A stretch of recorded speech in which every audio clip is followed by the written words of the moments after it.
Mga kabalitaan, presyo ng petrolyo tataas sa ka-6 linggo.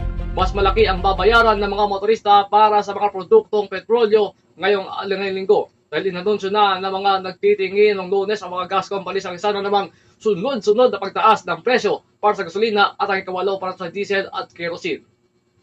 Sa magkakahiwalay na abiso, sinabi ng Sea Oil Philippines Corporation at Shell Philippines Corporation na magtataas sila ng presyo kada litro ng gasolina ng 1 pesos and 20 centavos at diesel at kerosene ng 60 centavos kada bawat isa. Ipatutupad naman ng Clean Fuel at Petrogas ang parehong mga pagbabago, hindi kasama ang kerosene na wala sa kanila. Magkakabisa ang mga pagbabago sa ganap na alas 6 ng umaga sa Martes, Pebrero 17, 2026 para sa lahat ng kumpanya, maliban sa Clean Fuel na magpapatupad ng pagtaas sa ganap na alas 4:01 ng hapon sa parehong araw, Pebrero 17, 2026.